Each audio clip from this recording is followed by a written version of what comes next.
मुझे लग जाए अगर मैं तुम्हारे पास लौट करके नहीं आऊंगी। इस प्रकार अनेक साप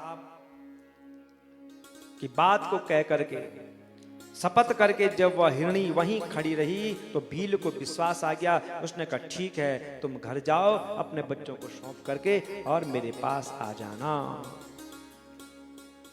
तो भील को विश्वास आ जाता है। ऐसा कह दिया, तब हिरणी प्रसन्न होकर के जल पी करके अपने स्थान को चली गई। तब तक उसका प्रथम पहर बीत गया, नींद भी बीत गई। उसके प्रथम पहर की पूजा हो गई भील की।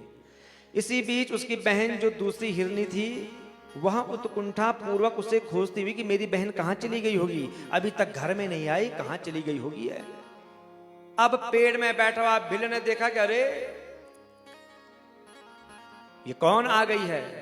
बड़ा प्रसन्न होता है, फिर धनुष पर बाण चढ़ाता है, फिर टहनी हिलती है, फिर पत्ते नीचे गिर गए और जल भी नीचे गिर गया। उसके कारण संयोगवश महात्मा भगवान शंकर की दूसरे पहर की पूजा भी हो गई। पर इस बेचारे को पता नहीं है कि ये क्या हो रहा है। उस हिरणी ने जैसे ही बाण के शब्द को सुना तो वो भी चिल्लाने लगे, मैं क्या करूं, मैं कहां जाऊं, मेरा परिवार आज छूटता है। मृगी बोले, हे व्याध, तुम क्या करना चाहते हो। व्याध ने फिर वही कहा कि तुम्हारे मांस से अपने मैं कुटुंब का पालन करूंगा। मृगी कहती है, हे व्याध सुनो, मैं धन्य हूं, आज मेरा ये देह धारण करना सफल हो गया है, क्योंकि अनित्य शरीर से उपकार होगा, परंतु मेरे बच्चे घर पर हैं, उन्हें मैं अपने स्वामी को सौंप करके यहां पर आ जाऊंगी। व्याध बोला, मैं तुम्हारी बात नहीं मानता हूं, तुम्हें अवश्य मारूंगा। ये सुन करके हिरणी विष्णु की शपथ खाती हुई कहती है कि हे व्याध, मैं जो कहती हूं उसे सुनो। यदि मैं पुनः न आऊं तो अपनी बात से विचलित होने वाला जिस प्रकार सकृष्ट नष्ट हो जाता है, वही मेरा पुण्य भी नष्ट हो जाए। जो वेद मार्ग का उल्लंघन कर मनमाने मार्ग से चलता है, विष्णु भक्त होकर के जो शिव की निंदा करता है, माता पिता के छया के आने पर जो बिना श्राद्ध आदि किए उसे सूना ही बिता देता है, जो माता पिता का श्राद्ध तर्पण नहीं करता है, जो पाप उस पुत्र को लगता है वही पाप मुझे लग जाए। यदि मैं लौट करके ना आऊं, मुझे जाने दो, अपने बच्चों को अपने स्वामी के पास दे के आते हैं। उसके ऐसा कहने पर व्याध ने कहा कि एक आई थी, उसने कहा कि बहन के पास दे के आती हूँ, वो अभी तक नहीं आई, तू कह रही कि मैं बच्चों को अपने स्वामी के पास सौंप करके आऊंगी, क्या पता तेरा तू भी नहीं आएगी। कहा नहीं, मैं सत्य कहती हूँ। व्याध ने कहा ठीक है, अगर शपथ खाती है तो जाते। उसने भी जल पिया और वो भी अपने घर को निकल गई। तब तक व्याध का दूसरा पहर बिना निद्रा के बीत गया। इसी समय तीसरा पहर आने पर मृगी के आने में विलंब जान करके चकित हो उसे ढूंढने लगा। कौन? उस हिरणी का पति कहां चली गई होगी, क्यों नहीं आई, बहुत विलंब हो गया है। और जैसे ही बेल के पेड़ में चढ़े हुए भील ने देखा, अरे बाप रे, ये तो बहुत विशाल मृग है। बड़ा प्रसन्न हुआ, बाण जो है कि धनुष पर रखता है तो टहनी हिल जाती है, वही बेल के पत्ते नीचे गिर गए, जल नीचे गिर गया। भगवान शंकर की तीसरे पहर की पूजा भी संपन्न हो गई। मृग ने शब्द सुना, अरे ये शब्द कहां से आ रहा है। देखा तो बाण लेकर के व्याघ्र है, रो पड़ा मृग, अरे मैं कहां जाऊं, क्या करूं, आज मेरे बच्चे छूटते हैं, छोटे छोटे बच्चे हैं। हिरन बोला, क्या करना चाहते हो। व्याध ने कहा, तुम्हारे मांस से अपने कुटुंब का पालन करूंगा मैं। तो हिरन बोलता है, धन्यो हम पुष्टिमान अद्या भवतीप्ति भविष्यति यशांगम नोपकारार्थम तस्य सर्वम वृथा गतम। मैं धन्य हो गया हूं जो इतना पुष्ट हूं जिससे तुम्हारी तृप्ति हो जाएगी, तुम्हारे परिवार का पालन पोषण हो जाएगा, मेरा ये जन्म भी सफल हो जाएगा। ऐसा है व्याध, मैं अपने बच्चों को उनकी माता को सौंप दूंगा और फिर मैं तुम्हारे पास आ जाऊंगा। मुझे जाने दो, अपने बच्चों को उनकी मां को सौंप के आता हूं। उसके ऐसा कहने पर व्याध अपने मन में बहुत विस्मित हो गया और थोड़े से उसके पाप जो कट गए थे, शुद्ध मन वाले तथा नष्ट हुए पाप समूह वाले, उस व्याध ने कहा, जो जो यहाँ आ रहा है वो कह रहा है, कोई कह रहा है कि बहन को बच्चे छोड़, बहन को बच्चे दे के आती हूँ, कोई कह रहा है कि अपने बच्चे अपने पति को सौंप कर आती हूँ, और तुम कह रहे हो कि पत्नी को बच्चे देकर आता हूँ। ये क्या हो रहा है भाई, मैं किसकी बात पर विश्वास करूं, जो जा रहा है वो आ ही नहीं रहा है बेटा। अरे मृग, तुम भी संकट में अपने प्राणों को देख करके झूठ बोल रहे हो कि मैं घर जाता हूं, बच्चों को उनकी मां के पास सौंप करके आता हूं। तुम झूठ बोल रहे हो, सब मेरे पास झूठ कह करके जा रहे हैं, कोई नहीं आ रहा है। मृग कहता है, व्याध, मैं जो कहता हूं उसे सुनो, मैं झूठ नहीं बोलता हूं। यह सारा चराचर ब्रह्मांड सत्य से ही प्रतिष्ठित है। जिसकी वाणी मिथ्या होती है उसका पुण्य क्षण भर में ही नष्ट हो जाता है। और इन सभी को जो पाप लगता है वह पाप मुझे लग जाए। किन सभी को? मैं बताता हूं।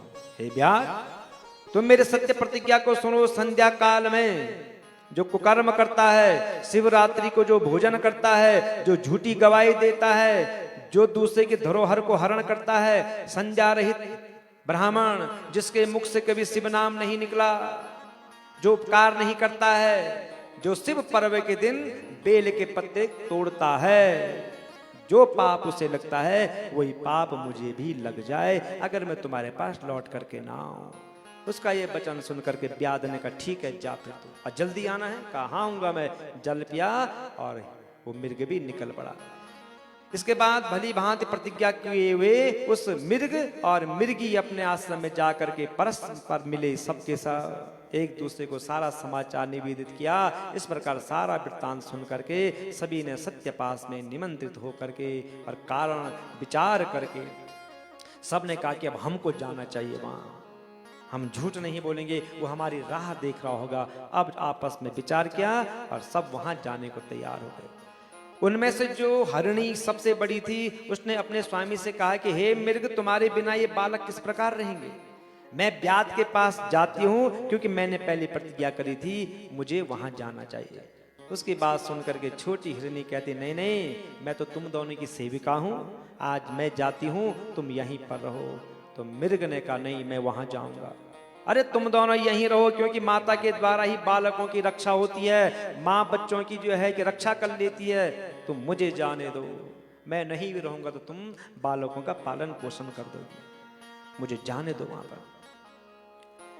तब स्वामी की बात को सुनकर के उन्होंने उसे धर्म के अनुकूल नहीं समझा और वे बड़े प्रेम से अपने पति से कहने लग गई कि विधवा बन करके जीना धिक्कार है, नहीं जी पाऊंगी मैं आपके बिना। इसके बाद उन बालकों को धैर्य धारण दे करके उन्हें पड़ोसियों को सौंप करके और वे सभी निकल पड़े कि बच्चों ने प्रतिज्ञा नहीं करी है, प्रतिज्ञा हमने करी है, अब हम ही जाएंगे। अपने बच्चों को पड़ोसियों को सौंपा और सबके साथ वहां पर चली जाती हैं। शीघ्र वहां गए जहां व्याध श्रेष्ठ स्थित था। तब वे सभी बच्चे भी ये सोच करके कि हमारे माँ पिता नहीं रहेंगे तो हम भी जी करके क्या करेंगे, बच्चे भी उनके पीछे पीछे निकल पड़े। ये शिक्षा देती है कथा, ये नहीं कि माँ बाप बूढ़े हो गए तो बच्चे उन्हें छोड़ करके चले जाएं। आजकल तो यही हो रहा है। और कौन से बच्चे छोड़ रहे हैं माँ पिता को? जो ज्यादा पढ़े लिखे हैं वही छोड़ रहे हैं, जो ज्यादा धनवान हैं वही अपने माँ पिता का परित्याग कर रहे हैं।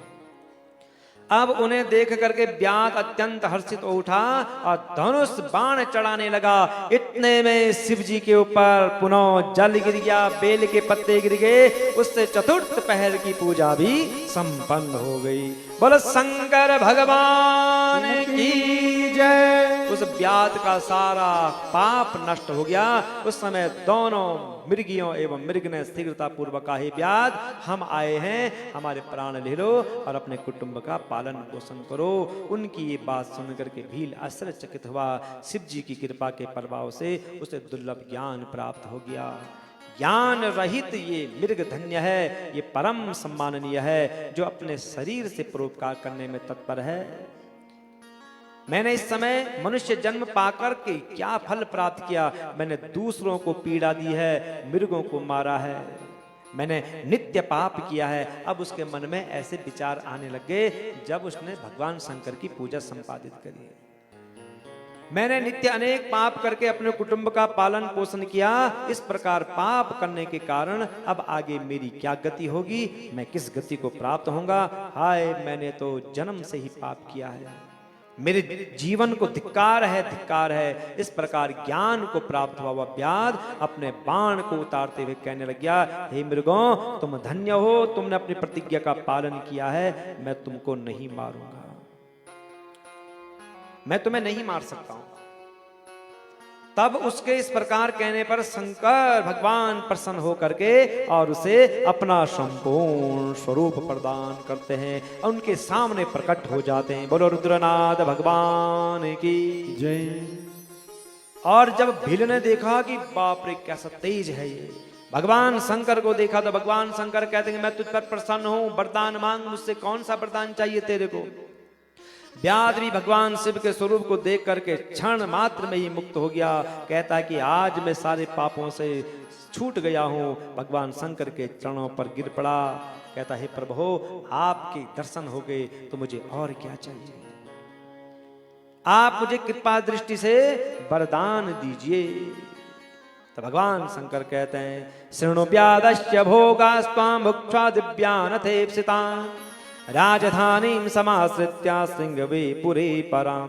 हे व्याध सुनो, इस समय तुम श्रृंगवेरपुर में अपनी श्रेष्ठ राजधानी बना करके यथेष्ट दिव्य सुखों का उपभोग करो, वहां अक्षय रूप से तुम्हारे वंश की वृद्धि होगी। हे व्याध तुम देवताओं के लिए भी प्रशंसनीय रहोगे, तुम्हारे घर साक्षात श्री राम जी निश्चय रूप से पधारेंगे, मेरे भक्तों से प्रेम करने वाले वे तुमसे मित्रता करेंगे।